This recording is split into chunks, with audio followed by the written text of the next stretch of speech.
Everybody, we are back. It is Tape Don't Lie. It is your favorite Raiders podcast, favorite Raiders channel, favorite Raiders everything.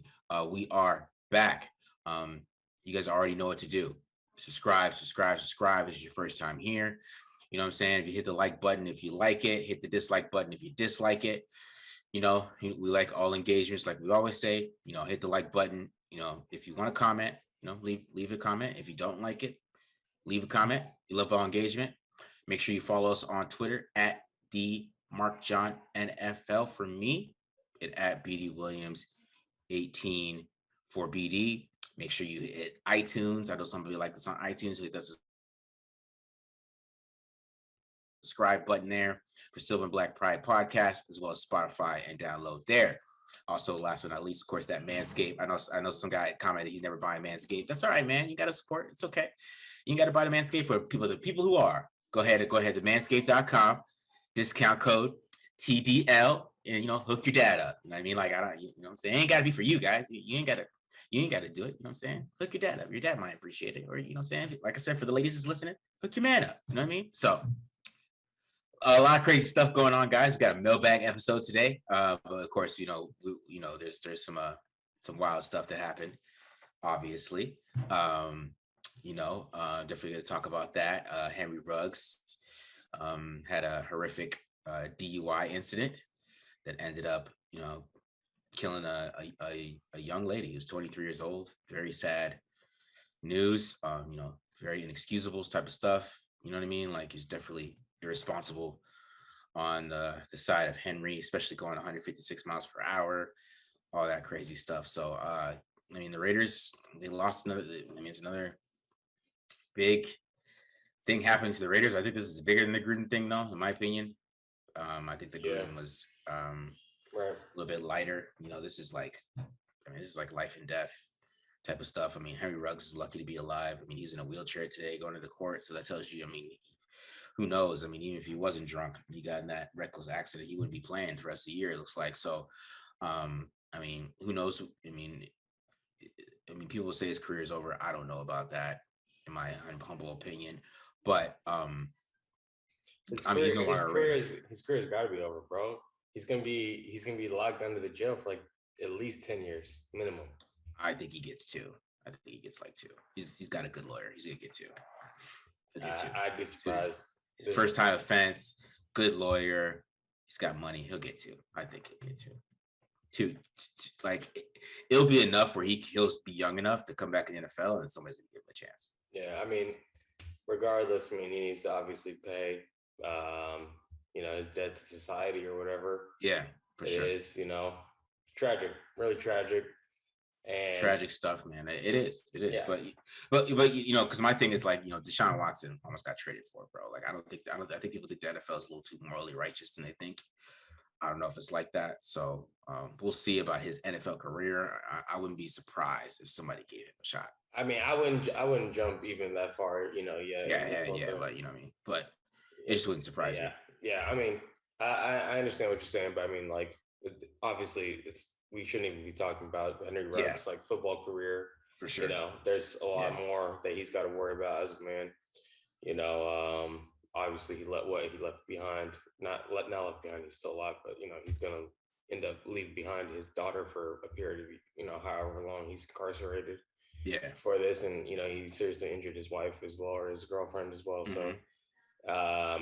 So, so it's just tragic on every end, every life that was left completely scarred, in the wake of this disaster. So really unfortunate that it happened, with all due respect to the tragedy,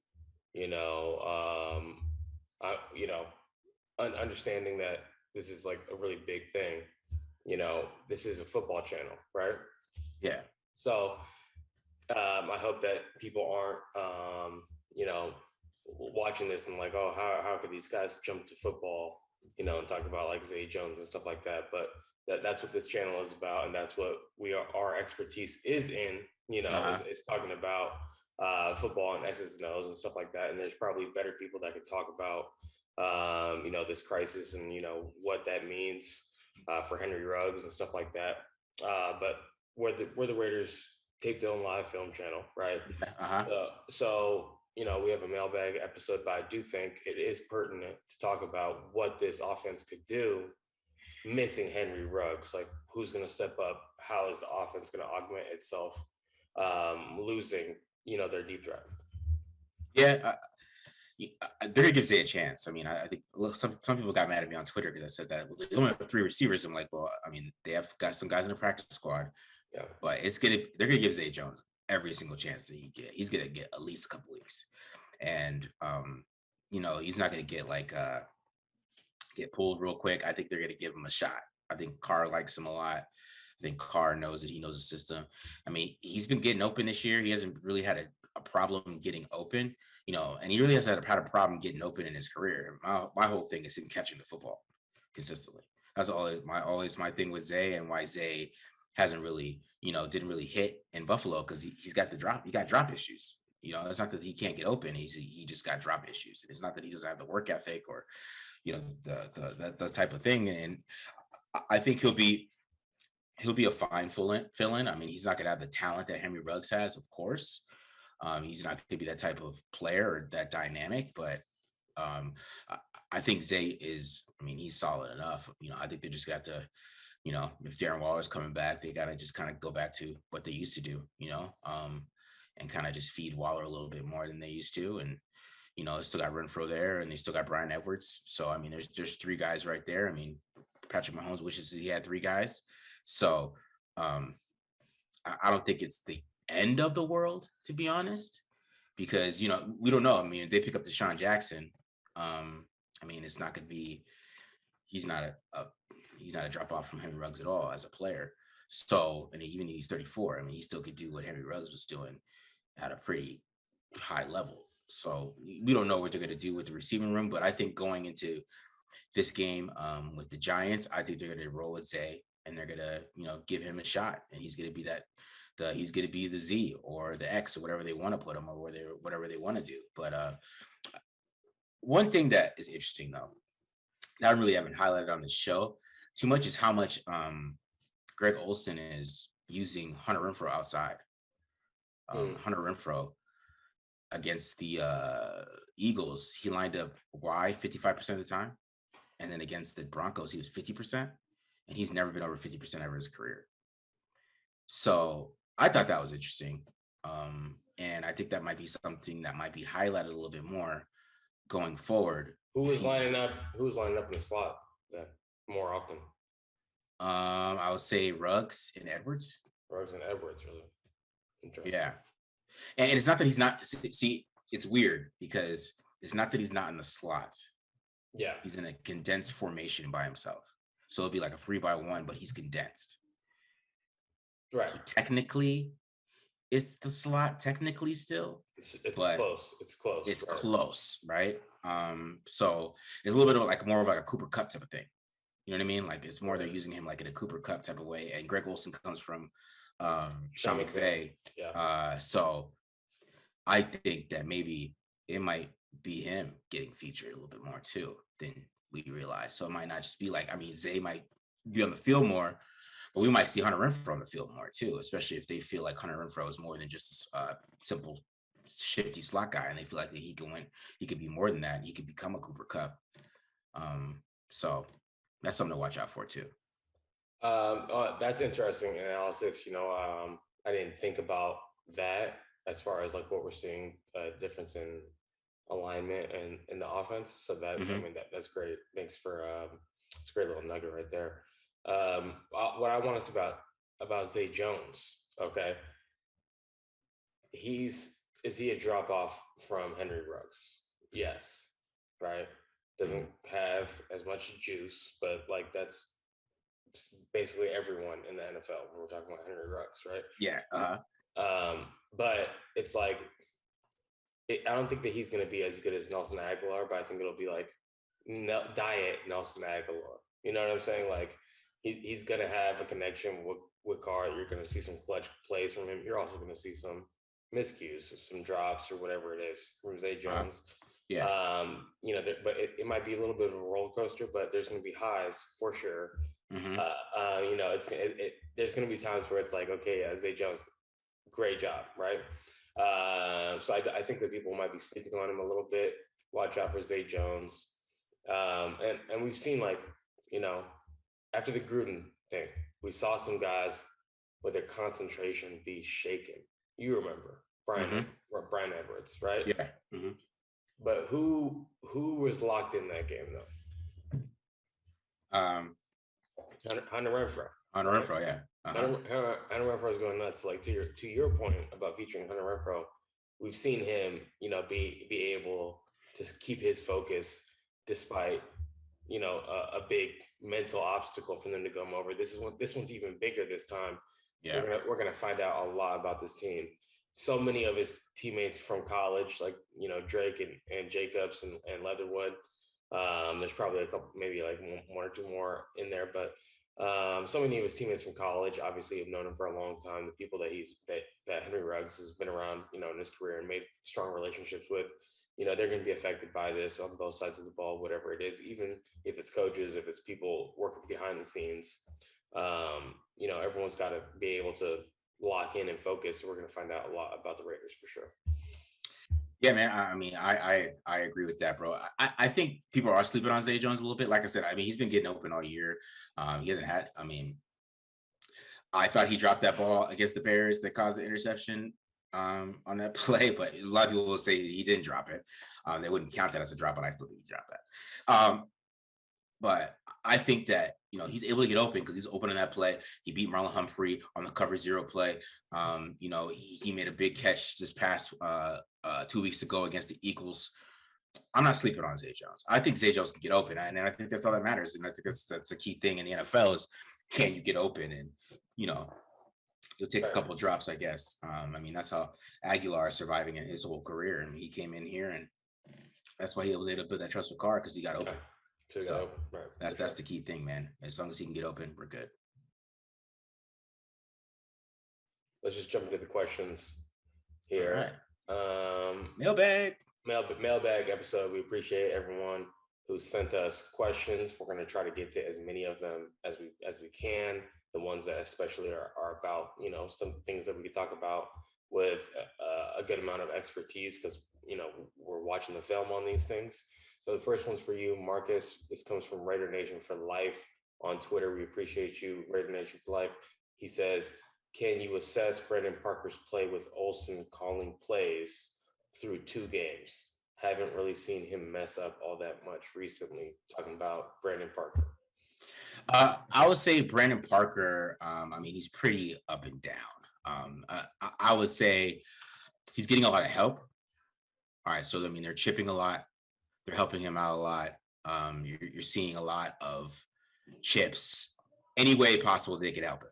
You're seeing it from Renfrow. You're seeing it from when Waller was playing. You're seeing it from, you know, some of the other wide receivers too. Everybody's helping out on those chips. And since everybody's helping out him out, that's why you're not seeing as much of him like being in that position where you're like, oh my God, he's getting messed up or he's getting blown up or anything like that. But I mean, when it's like one-on-one and it's him and somebody else, he's not winning that often. I think, I mean, the last 2 games, I'm trying to pull this up. On the last 2 games, he's given up. Well, I mean, he's given up 10 pressures in the last 2 games. So I haven't charted. I could be wrong. I could be. I mean, maybe my charting's too raw. You know, maybe you guys could say that, but. I mean, that's what I have. I thought Von Miller kicked his butt pretty good. I know some people believe that he stopped Von Miller. That's a lie. That's not true. And Josh Sweat gave him the business a couple times too. And then he's blown some blocks in the run game as well. So I mean, he's definitely not somebody that you want out there at right tackle for a whole season. But I mean, they're helping him out a lot. I don't know how much they're gonna be able to help him as much though with Ruggs gone. I mean, they need Waller. They need Renfrow. I mean, who's going to be chipping as much? You know what I mean? So they're going to have to figure that out. I don't know. Maybe you throw Fluker out there. I don't know if he's ready.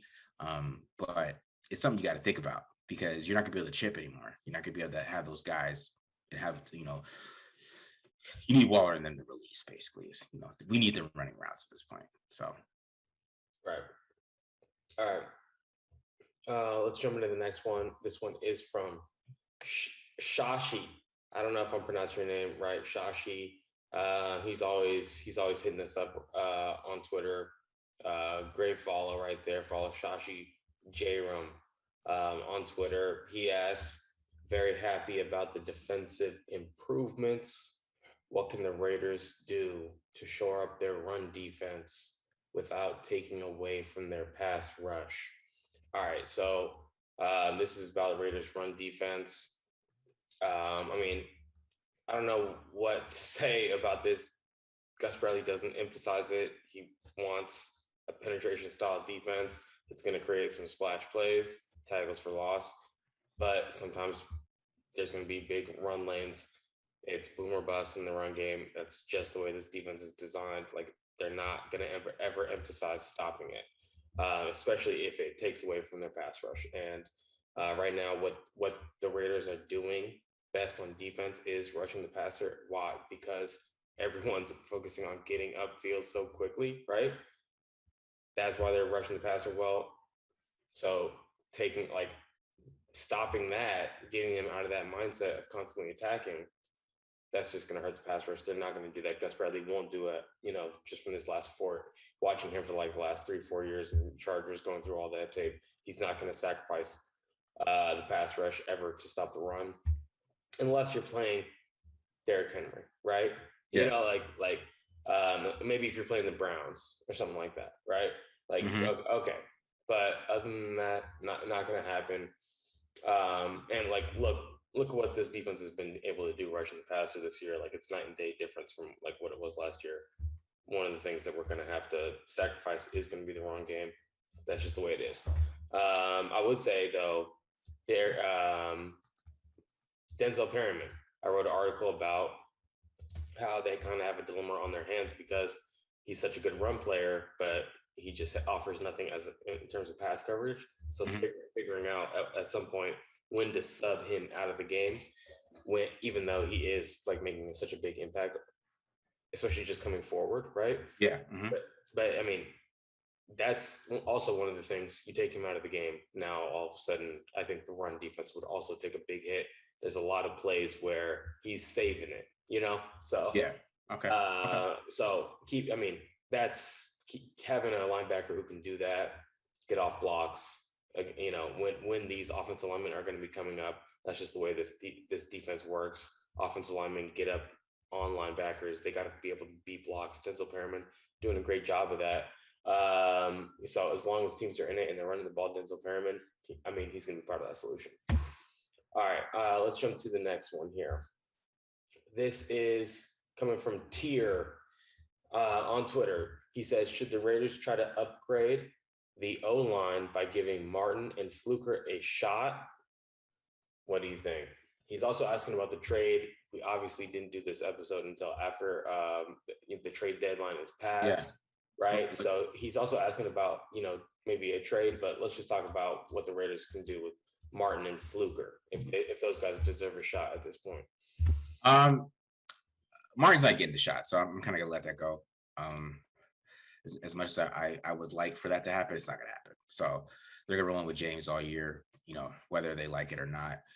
On the flip side, though, I think Fluker will get a shot this year. I think he's gonna get a chance. I think at some point they're gonna lose some game, and it's gonna be because of the right tackle getting destroyed. And I think that's gonna cause DJ Fluker to play. And because I'm telling you guys, they're not gonna be able to chip as much as they used to with Ruggs out, and they're not gonna be able to keep the tight ends in line as much with Ruggs out. They need more wideouts and they need more targets to these guys. So he's not gonna have as much help as he used to. Maybe they have a game plan for it. Maybe I'm wrong, but I just don't see that happening with that. So since I don't see that happening with them having that kind of that kind of look or that kind of movement or that chip,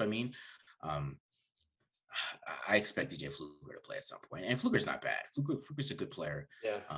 He's not bad. He's not gonna need a chip. He's not gonna need a chip, basically. As often, right? Often. Let's look at it like this. Okay, you're saying there's gonna be a game where some edge rusher gives Brandon Parker the business, right? And then that's going to force this coaching staff to make that change. Let's look at the schedule. Obviously, this next week is against the Giants. Giants, I don't think they really have a super dangerous edge rusher. Don't sleep on Olujari. Don't sleep on him. He's pretty good. Olujari is playing well this year, right? The rookie. Okay. All right. So he comes off that side too. All right, so we'll see about that. Kansas City Chiefs have been really struggling to rush passer this year. And because I've been watching Giants, they move Leonard Williams around everywhere, so he might play defensive end one time. You never know. Right, you never know. To take advantage of the mismatch right there. Yeah, they might do that. So you're saying that this could be the game? I mean, it could be. I mean, I know it won't be against the Chiefs. I know unless Melvin Ingram plays, but Bengals. Sam Hubbard, he'll give him some business. Sam Hubbard. Come on, Sam Hubbard. You don't think? I mean, not Sam Hubbard. Trey Hendrickson. That's what it is. Oh, yeah. Trey Hendrickson. Sorry, Trey Hendrickson is pretty good. He's good over there. But I don't know if that's the guy. But week 13 is Washington, and no, I'm thinking Cowboys. Thinking the Cowboys game before that. Okay, yeah. Because that's before the Bengals game, right? After the Bengals game, before the Washington game. Yeah. So then that's when he's gonna have to face either Lawrence or Gregory. So yeah, it's gonna be one of those games, bro. Like especially because I mean the Cowboys is gonna be their toughest game going forward. I think of all the games they have left on their schedule, that's gonna be the toughest one. Is beating the Cowboys. I know the Chiefs are struggling, but they're gonna play them tough. Well, yeah, okay, I understand that. Division games are gonna division. Yeah, but you know, I don't know about the Chiefs, bro. I'm like you. I'm gonna wait till like the whole season's over before I get like really comfortable with saying that they're not good. Right. But I still think the Cowboys are the biggest test, and I think that's like the type of game where like, where fans would get like really mad and freak out about everything because they just lose to a really good team and they just watch Brandon Perry get dominated by two guys because they just keep switching sides. So that's my thing. I think that's gonna happen. And we might see a right tackle switch at some point. Okay. Awesome. I agree. I definitely think the switch is going to happen. It needs to happen, right? Mm-hmm. All right. So here's the next one. This is a twofer. So one for me, one for you. Mikey Mac. Okay. I mean, I'm guessing that's how you say his name. Mikey Mac on Twitter. It's like a Boston accent. What's the linebacker rotation look like once Morrow returns from injury? Same with guard position with Richie returning. So I'll jump in with Morrow first.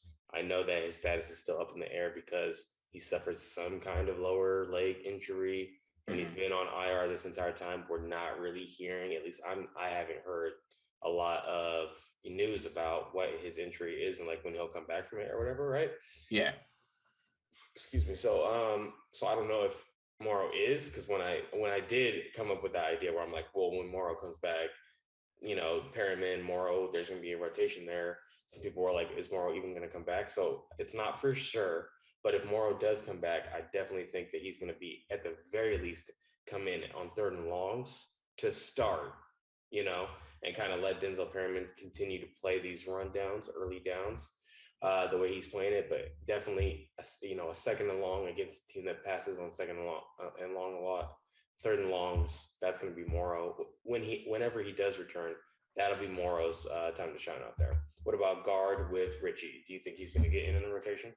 Oh yeah, I mean, if Richie comes back, he's going to play. I think he'll definitely replace Simpson now that Leatherwood is playing right guard. He's definitely going to replace Simpson for sure. I think Simpson has played well the last 2 weeks. I think he's taken off a little bit. I think he's way more comfortable in the system that they're playing in the run system. He's playing a lot way better, way more how I expected him to play than how he played at the beginning of the year. Even though I still think that he is more. I think Simpson's more of a byproduct of PFF grades for his view, because I don't think really a lot of people watch the Raiders offensive line in depth that way to make it like an actual in-depth like decision about who's playing good and who's not. So I think, a lot of Simpson's, things is more about PFF grade and what PFF is saying, because they never give him a good, like, he'd be having pancakes and I don't get their grades. So I don't know how much I think that plays into a lot of his perception of how he is playing. And then of course, the Cam Hayward game, he just got just demolished. Cam Hayward just embarrassed in the whole game. So I mean, there's no excuse for that one. But I think he's playing a little bit better than people are giving him credit for, in my opinion. I don't think he's getting the credit. We're all looking for Leatherwood. We're all looking for Parker, and Simpson's just doing his job and being steady at the guard position. I think Leatherwood's getting in there where he's getting steady too at that same position. So I don't know. It's gonna be interesting. I mean, but if Incognito comes back, he'll definitely help out. I mean, who knows how healthy he is, or he'll be better than Simpson, I think, for sure. But I mean, he has to stay healthy too. So yeah, I agree. I mean, well, because another question. I mean, if Incognito comes back, do they move Leatherwood back to right tackle? Is that their? I mean, because they obviously don't like Luminor. They don't like him for some reason. So I don't know what he did. I don't know. Yeah, because he plays right tackle too. So like, I don't know. It's a weird thought process. So we'll see. That's interesting. Luminor, don't sleep on him. I mean, who knows? It's great to have depth. Guys who have been starters or have started games in the NFL, who are your third and fourth option. Like, that's great to have regardless. So, I mean, Illuminar being like, what, the fourth guard? All right, great. Let's do it. Support for this episode of Tape Don't Lie is brought to you by Manscaped, the best in men's below-the-waist grooming. Manscaped offers precision-engineered tools for your family jewels. Manscaped just launched their fourth-generation trimmer, the Lawnmower 4.0. Join over 2 million men worldwide who have trusted Manscaped with this exclusive offer for you, 20% off and free worldwide shipping with the code TDL at manscaped.com. That's TDL at manscaped.com. Exactly. All right, so this next one, I think we could both have a crack at this one. Okay. This guy, Sean Geelan on Twitter, he says, how much does Bisaccia have to do to be retained as the head coach, or do they interview outside candidates regardless? All right, so I've thought about this a lot from the beginning, right? Okay. I think if the Raiders make the playoffs, they're look strong in the playoffs, they're competitive in the playoffs, right? The best case scenario is just keeping the entire coaching staff together. Like Olsen as an offensive coordinator, Gus Bradley as a defensive coordinator, Rich Bisaccia, he keeps his job. Everyone just stays put. But what are the chances of that happening? Like, if the Raiders go make a playoff push, right? Mm-hmm. Look strong. They look competitive in the playoffs, regardless of the final outcome. One of these coordinators is getting a head coaching job, right? Not necessarily, because none of them are there's no hot name. Right. None of them are a hot name. Okay, I mean, there's just so many hot names in front of these guys. So it's possible. It's possible. It's possible that they stay together, and then that would be it. But if the Raiders have success, there's one of these guys, it's Olsen, Bisaccia, or Bradley, has the mojo, right? Mm-hmm. If that's Bisaccia, keep him, right? But if it is Olsen or if it is Bradley, one of those guys needs to be considered. And hopefully Mark Davis is tapped in enough to figure out who's really behind the success of the team. And if it is Bisaccia, again, please keep him around. Yeah, I think if they keep Mayock, I think they keep Bisaccia. I think if they keep Mayock, they keep Bisaccia. I think it depends on how they finish the season, man. Which it's just. And that's the thing with me with this question. It's they're in first place right now, guys. I mean, all this crap that's happening and all this stuff is going on. The Raiders are in first place, right? And the AFC is looking like if you go 12-5, that you can get a 1 seed. That's what the AFC looks like right now. And I mean, there's a lot of things that's happening right now. I mean, the Raiders, especially a lot. I think a lot of Raiders fans aren't taking in that where the Raiders are right now. And I know all this stuff is happening, and we don't want OBJ because he might mess up the system or whatever. I just feel like, I mean, this team is in prime position to get a bye. I mean, it's not like the other years where they're like, they're 4-3 at this point, and we're just hoping that maybe they can get hot and get to a wild card. Like, no, like if they, let's say they win the next 2 games, right, and the Bills just lose one of them, right, or if the Titans, the Titans lost Derrick Henry, and the Raiders are I mean, there's a it's a lot for this season to in front of them. And I mean, that's why I think if they keep stacking up some wins, which I think they can, I know this is something that's a big blow to them. But I mean, there has been, I mean, of course, nobody's like killed somebody, but there has been like situations where somebody has something crazy happen, and then they ended up, they keep winning after that. So I mean, I don't want to use the Plaxico Burress, but Plaxico Burress shot himself, and they were like 9-1, and they still finished pretty. I mean, I guess they didn't finish that well, but I mean, it's still else. But you know what I mean? Like, there's things that happen, and teams still find a way to get it going. As long as the Raiders got good leadership and they're ready to go and they got the troops going, man. I mean, that's what I'm saying. Like, they're in a good spot. I mean, they'd have to really fall apart, and which is possible for Rich not to get the job, in my opinion. So, yeah. I mean, yeah, it's a tough situation. Like, yeah, problem solved, really, no matter what. Yeah. But I would like to see if they are successful. I would like to see this coaching staff stick together. That'd be cool. Going on to the next question. It's from Michael Riley. He hit up the TDL email.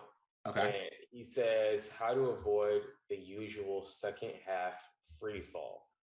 What does the offense need to do to avoid elite defenses figuring out what they're doing? And what does Gus Bradley do to adjust once he faces elite quarterbacks? So I'll let you take that first part of the question. What does the offense need to do to make sure elite defenses aren't figuring them out? That's the question. I think what they have to keep doing is adding new plays, which they've been doing since Greg Olson's come back. Is just keep adding new stuff. I think if they keep adding new plays, new looks in the run game, and just keep everything fresh. I mean, Greg Olson starting over, but I mean, there's still things that he used to do that Gruden likes to do. And there's things that, maybe he might do a lot different. I think the play action is going to keep these teams off guard for a little bit too.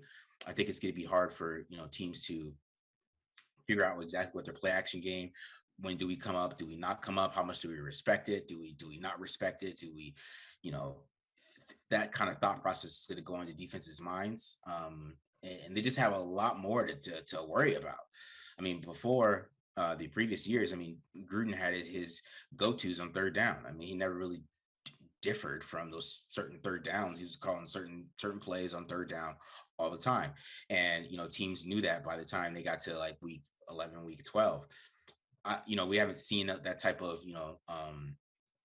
repetitive play calling yet.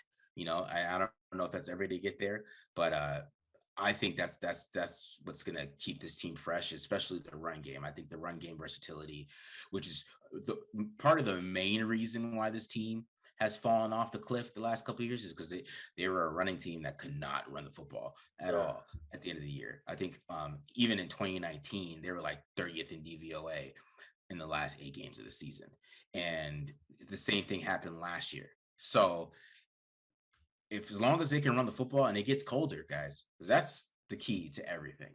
It's going to get cold. And they got to go to Kansas City in week 14, and they got to go to Cleveland week 15, right? And they're going to have to run the football those days. It's not going to be as much as, maybe it won't be as cold. I don't know. Who knows? But especially Cleveland, I'm guessing it's going to be freezing in Cleveland, like 15 degrees in December on week 15. It's going to be super cold. And I think that the weather differential is definitely going to be something to pay attention to. Mm-hmm. This team being from Vegas, just like over the years, the data playing in cold weather, how that affects them. Great points about the run game. Got to travel, especially in cold games for sure. Yeah. Jumping to the next part of the question. he goes on to say, what does Gus Bradley do to adjust once he faces elite QBs? I mean, it's just getting a lot more multiple in his calls. He likes to be a cover three guy. Obviously, we talked about that a lot on this channel. But when he goes up against like Ben Roethlisberger's and like the really just the veteran quarterbacks in the NFL, you see him get into a lot of disguise, a lot of too high. He has a full cover four package that we've talked about on this channel before. Cover five, like basically two man. They have a couple different ways that they'll play that, and playing some different cover one looks. So it's not as robust of a coverage package as like maybe your standard NFL defense. I think that really the key is Jonathan Abram, Trayvon Merrick, those guys just doing a better job disguising their intentions a little bit. If it is single high, if they're kind of cheating over, if they're dropping down to the box at the last second when the quarterback takes their eyes off, puts their eyes down to get the snap, whatever it is, I think they can just, kind of tweak their disguise a little bit. And that's going to help them against these elite QBs as it goes down the line. I mean, do you want to add anything to that? No, man. I mean, I guess from like a quarterback perspective, I mean, the quarterbacks that they are playing, I think it's going to benefit them to be more, especially doing the next string of games come up after playing Daniel Jones, which I'm pretty sure they're gonna just play cover three this week. But I'm pretty sure. But for the next 3 weeks, though, with like Joe Burrow and Dak and Patrick Mahomes, I would expect to see more versatility in the pass coverages, especially against Dak. I expect them to do a lot what the Giants are doing because the Giants really just did what the Chargers used to do. So I expect a lot of that. And I mean, same with the Bengals. I expect a lot of them trying to stop that passing attack that they have with Jamar Chase and all those guys. And the same thing with the Cowboys, which is going to be interesting how that works. But I agree with that. Okay, so here's the next one. This one's for me. Okay. This is from T3. He says, always a pleasure to watch, listen to your analysis. I learned a great deal. My question is for BD, as he was originally skeptical of Nate Hobbs' ability to step in right away and become an effective slot corner. How do you explain why he has been able to defy the odds, especially given that his tape at Illinois apparently not encouraging in terms of coverage skills? All right, so so I was skeptical, right, of Nate Hobbs coming in. What I did say about him coming out in college is that he's a great tackler. He was very physical, the way that he took on blocks, wide receivers, tight ends, you name it. As a corner, I was very impressed with those things. Just the physical nature of his game. He was not good in coverage from the game that I watched in college. Like it is what it is. It's a fact, okay? And it's not like Nate Hobbs this year has not been good in coverage either. Like, other than the catch that he gave up that was almost an interception for a second, right? Mm-hmm. Like, there's maybe one other good play on the ball that he's made all year. Other than that, he's just not getting tested very often. I think eventually they're not going to be able to hide him anymore. There's going to be a team that, goes after him. I mean, the Bears went after him a little bit with Allen Robinson in the slot, and Allen Robinson, kind of had his way there in that matchup, definitely won that matchup. So Nate Hobbs is not covering well. He's out there, he's rallying, he's making open field tackles, he's doing what the scheme is asking of him, not more than that. But just his physicality, his ability, to just accelerate through ball carriers. I think it's really great technique when it comes to tackling, especially in the open field. When you can do that, when you can run, when you can stick your face in the fan, just coming down and making some run fits, he's doing a great job at those things. And you always have a chance, if you're doing those things, you always have a chance to make a tackle for a loss, right? Mm-hmm. To make kind of a splash play that maybe a stop on a third down. You have a chance to do that. So in those aspects of the game, he's playing really well. Would like to see him continue to improve and maybe start making an impact in coverage, because we have not seen that so far. But yeah, I am happy with the way that Nate Hobbs is playing for sure. And if some people want to say that I was like wrong about that, that's fine. I really don't care. Yeah, I will say, I mean, a lot of Nate Hobbs' buzz is PFF grade. I mean, that's really what it is. It's like it's kind of like where his buzz is coming from, is from his PFF grade.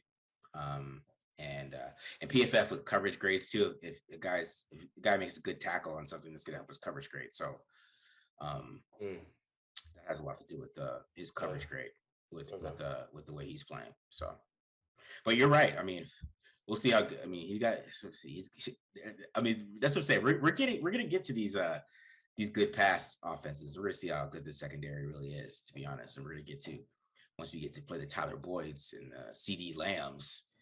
We're gonna find out how good Nate Hobbs is too. And I mean, we're gonna find a lot about Corey Littleton too. I think pretty soon here too. And Denzel Perryman is gonna get attacked a lot.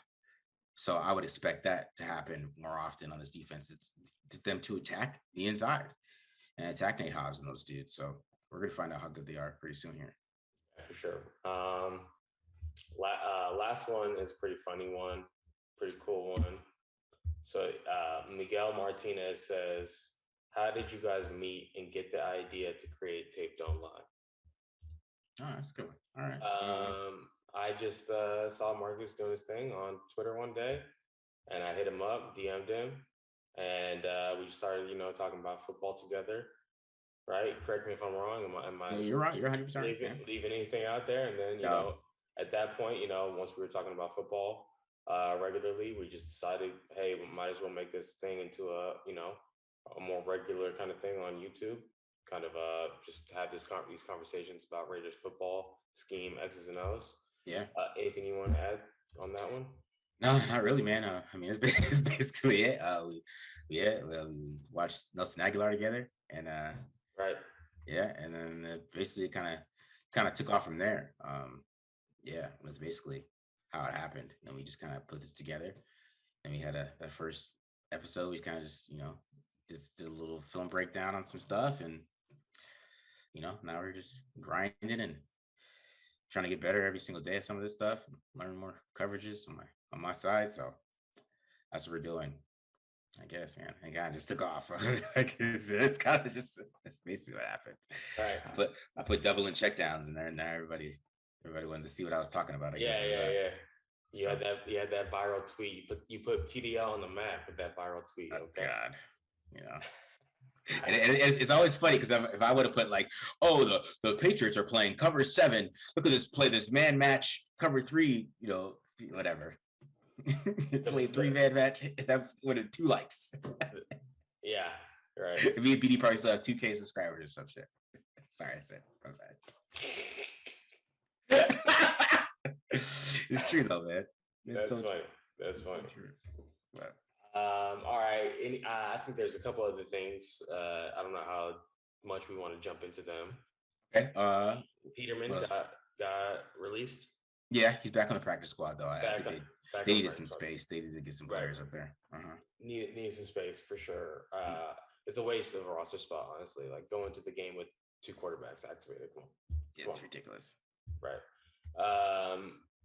The next thing is Markel Lee got, I think, brought up to the final 53. Yeah. He's on the team. Yeah. Which is all special teams. He's not going to be starting on defense in any capacity. If you think Denzel Perryman and Nick Kwiatkowski are getting burned out there, oh my God, it would be real bad if Mark Lee was out there. But maybe he could play Sam linebacker though if they need to get into like a base, like a goal line. I could see him doing that. I think he would do fine there. But he's not. He's not doing that. He's for special teams only. Okay. Anything else before we get out of here? I mean, there's the OBJ rumors, Odell Beckham. He's probably gonna get released. There's Sean Jackson too. Talked about that. I think the Raiders could be in on both those guys. I know a lot of fans don't want OBJ because they think he's a diva and they think he's a locker room cancer. I don't know if that's true. I think he just wants the football. Yeah. And and I think most people that are skeptical, they're like they're the guys who think that Carr doesn't throw to Cooper. I think that's a little bit of it.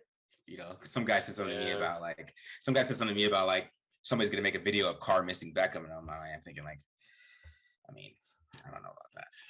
I mean, that would definitely happen. That would definitely happen for sure.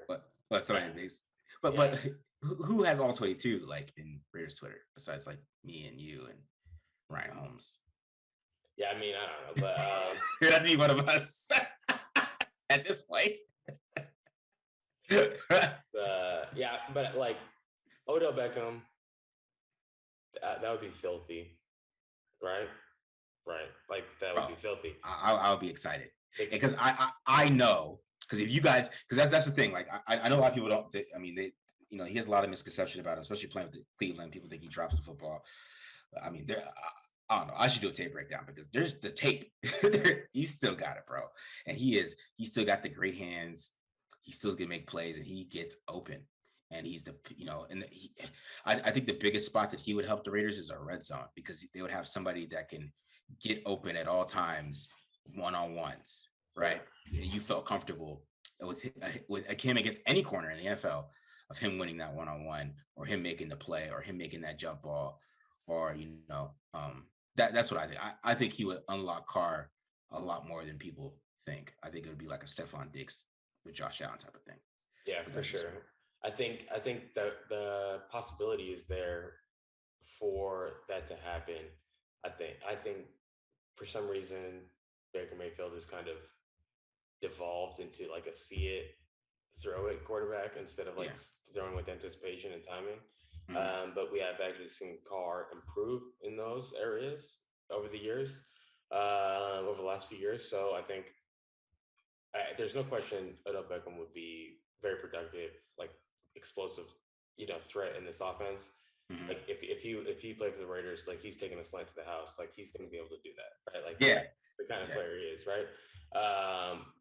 The only question is obviously like the personality, if that's a fit.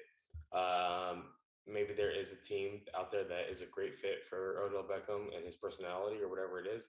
It seems like maybe Cleveland isn't that place, right?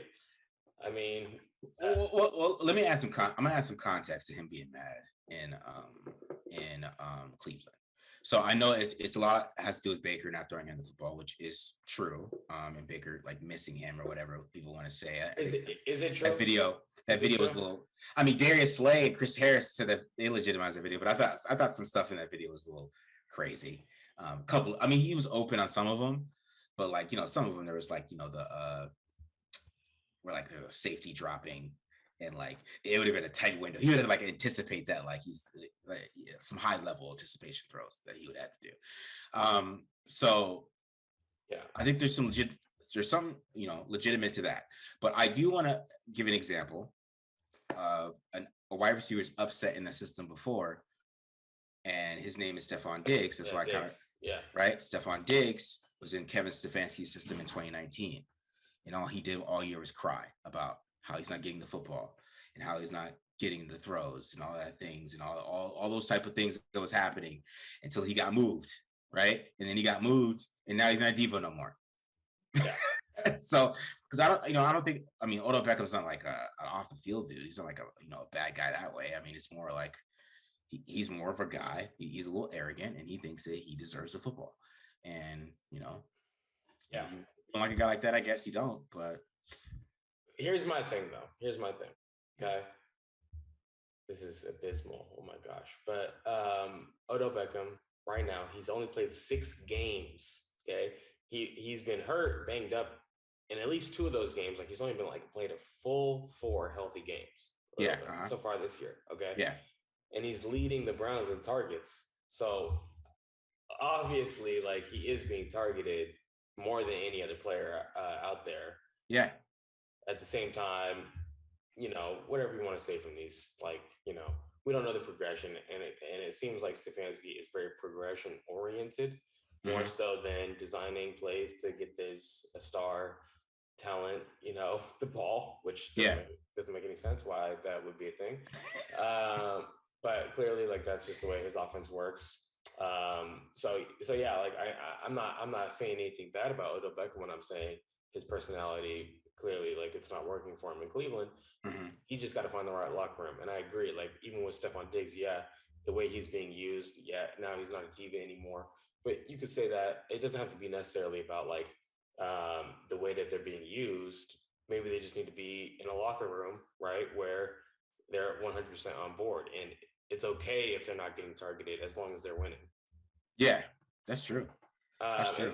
And it takes a special locker room to get a star player like Odell Beckham or something like that to be like, it doesn't matter as long as we're winning, right? Yeah. So wherever that locker room is, if that's the Raiders, awesome. But if that's not the Raiders, though, we would hate to see Odell Beckham become like a distraction because he's such a rock star. Yeah, that's true. That's true. That's true. Probably go to the Chiefs or something, anyways.